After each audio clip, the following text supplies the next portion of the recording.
I made a mandate for myself to professionally trade and just stop the 9 to 5. And this is my personal mandate. So I said I would feel comfortable supporting my family under these conditions while trading for a living. And one of those mandates was having 3 times the amount of annual income in my savings account. I'll tell you, like, the algo thing is absolutely 1000% correct. So if any doubters out there don't know what really moves markets, you might want to check out DR or ICT because they both have pretty spot on examples of that. If you are going to be a professional trader, right, you need to separate your accounts. Like, you have a business account, you have your personal account, right? But then within your business account, I would highly recommend,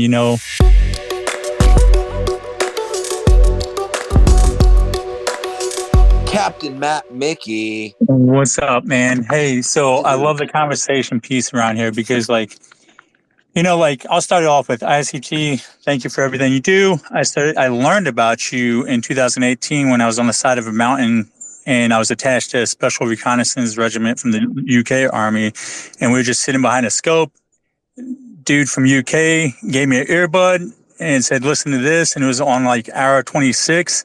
I was sitting behind a scope and I was hooked ever since. But I was in the markets long before that. And what I will tell you is, like, for me, my personal mandate, people know I know a lot about markets, but they wonder why I don't want to just stop working in the markets, because I'm retired now from the military and now I work for a sell-side organization. And they ask me, why aren't you trading for a living? I've asked myself that 1,000 times over the last couple of years. And my biggest thing was, like, I'm still having to fulfill mandates that I've set up for myself to become a professional trader, right? Because for me, it wasn't just all about, price action, within the ES or the NASDAQ, or back when I started ICT, it was a Euro USD, et cetera, right? It was like, it didn't make sense for me to put because back then I had very, very little money. We were acquiring debt. Life was happening. We just had a kid that comes with bills, AC in the house breaks, that comes with credit, car, like, it was just nonstop, but like, the small amount of money that I had stashed away, I just couldn't fathom putting it in a Awana account or, a Thinkorswim account and just throwing it all in one area, right? So I'm a little bit different, right? So even back then, I made a mandate for myself to professionally trade and just stop the 9 to 5. I had to meet these mandates. And one of those mandates I met this month, which we talked about in another space, was paying off all my debt, all my credit, not having a bill in my name. I mean, not having a debt in my name. I have bills. Obviously, my cell phone's a bill, my electricity is a bill, but that's it, right? My second mandate I met this year too, which was like, I need to have at least, and this is my personal mandate. So I said I would feel comfortable supporting my family under these conditions while trading for a living. And one of those mandates was, having 3 times the amount of annual income in my savings account, right? And no, these have been goals that I've been going towards for over 5 years now. Actually, it's longer, 7 or 8 years, right? And, then the next thing was, like, my mandate was, like, I'm not just going to throw all my money. I'm going to diversify, right? And I have to bring in multiple sources of income, right? So one of my sources of income is obviously my retirement. Another one is a real estate deal that I've got going on this side. And then my third source of income is going to be, like, my investments, right? Because I like living in a 10% paycheck, right? So 10% goes into savings. 30% goes into savings. 30% I live off of. 30% goes into investment, and 10% goes somewhere else, right? And then, so for the investment side of the house, the 30% of my overall income coming in, like, I even have that broken down 3 ways, right? 10% of it goes to intraday trading, whether that's, like, trading NQ futures, scalping vol premium, which I don't think too many people in this space probably know what that is, or just, like, using Forex. But that's basically my hedge. 30% of my investment portfolio is to manage a long short book for trades for 30 to 90 days. And then 30% of that is, and then 30% of the rest of my portfolio is for, like, cyclical, secular, positions as well. Because like when you grow up in my background, like, and you could know my background, I've had a lot of adversity. I don't just like, I'm not one of these guys that can just put all my eggs in one basket and, like hope that and just monitor that basket a lot. So those were like my mandates, and I'm almost to the point. Oh yeah. And the last mandate was like, I want live trading experience with the actual professional firm. Right. And I'm currently doing that right now. So it's the most degenerate thing you ever hear, but institutions, when they trade amongst each other, you have a buyer and a seller and blah, blah, blah, right?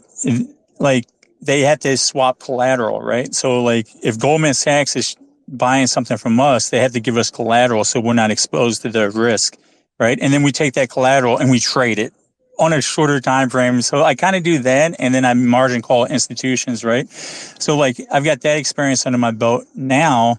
And like I'll tell you, like the algo thing is absolutely 1000% correct. So if any doubters out there don't know what really moves markets, you might want to check out DR or ICT, because they both have pretty spot on examples of that. And me coming from a sell side institution, right? I deal with 49 different types of algos just to filter life cycle of a trade, right? And that's not what moves price. Those are algos that just help facilitate institutions talking back and forth from each other. But yeah, like, so to become a professional trader, like for me, it's like, do I have, the cushion?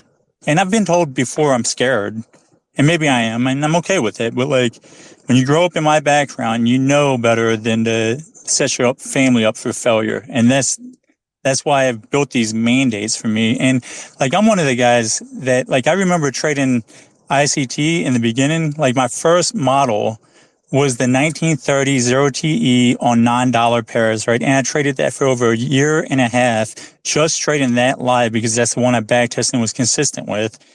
While it gave me the opportunity to hyper focus and study on other things, right? And then I went from the 1930 to trading the 930, model, and then so forth and so forth, right? And so like, if you are going to be a professional trader, right? Like you need to separate your accounts. You need to, like, you have a business account, you have your personal account, right? But then within your business account, I would highly recommend, setting that up in ways where if one thing fails, the other thing will catch up on it, right? So for example, right, like I said, 10% of my investment portfolio is for intraday trade in futures, right? Or options, right? I trade that heavy when my long short portfolio is off balance, right? And then like I'll trade that based off of my cyclical and secular portfolio, and they all even out. So if one's doing bad, the other one's doing good, and I can make adjustments and focus on that one without having to be like, oh, I'm down 2% or 3% on this part of the portfolio. Now I'm going to make emotional decisions to make it that are shitty, right? But the whole thing is like balance. Like me and you, Kit, we've talked to so many young people who are like, I'm just going to stop my job and quit trading and start trading. And you're like, whoa, that's not the way to learn how to trade, right? And Twist does an outstanding job breaking it down too, as well. Like what you really need to do to trade for a living and trade professionally. So that's my thoughts on it. What are your thoughts, Kid?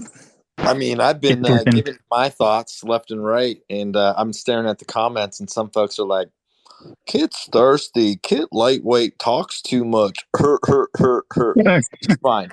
I'll just say this. You go host your own show and you get whoever you want to show up for it, and then you can be as critical as me as you want. Otherwise, go fuck yourself. All right? Are you talking to me? No, you're talking to the bro. comments, I'm right? talking about the haters in the damn comments, not you. You kidding me? You're my fucking back test buddy. You're my best friend. Yeah, dude. I was like, damn, shit went south real quick. You just heard go fuck yourself. It was not reference to you. Yeah. I was like, it was reference to the haters in the comments. I was puffing my chest out like Twister for a second. Nah, dude, are you kidding me? Have you seen how built that motherfucker is? That dude's built like I know my portion is not to talk shit on that boy right there. Let me tell you. No, the younger version of me would have just been like, quit. I want to wrestle with you. No, I just want to add. you asked my opinion, and I mean, dude, I think everyone knows that I'm pretty verbose and talkative. Mm-hmm. And as much as I could give an opinion, I'd much rather pass the mic on Yeah, yeah. to the next guy who is going to And be Twists. And let then me I want to bring in say a few one other last folks. thing.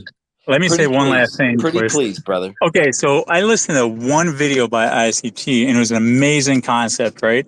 He said, this stuff is the science behind trading. The art is the most beautiful part about trading that you'll ever realize. And the art, which he was talking about, was finding a way to see the markets through your eyes and not his, right? He's like, and I posted a tweet about this because, like, it resonated with me for so many years, right? Like, like the science behind becoming a professional trader is, like risk management, position size, and trade management, blah, blah, blah, right? And your back test, your all that stuff, right?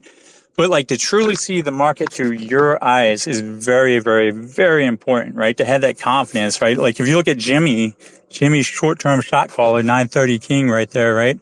Like he follows ICT, but he sees the market from 930 to 950 the way he sees the market, right? Is backed by ICT concepts, but like that's how he sees the market. Twist does DR, IDR, right? And he does an amazing job, right? But that's what makes sense to him, right? Like I've been in the ICT community, company fundamentals community, options communities, like economic news driver communities, and the successful traders in all of these communities were always the ones that knew how to separate themselves in cycles, right? You're learning, you're testing, you're trading, you're refining, right? And if you can't do that, and like, so going from the learning to the testing cycle, right? That's when you need to start adding your art to trading, right? And seeing the market through your eyes, right? Because you can learn theories and you can watch videos all day long, but until you actually see it, which comes during the testing phase of life, like it just means stuff, which is cool, but it doesn't make you money, like, and that's my thoughts on that. But anyway, I'll pass it off to Twist, my boy, man. Like I love this guy to death. I'm so excited to see he's gone farther in 6 months, and I went and it took me 3 years to get to the level Twist is at right now.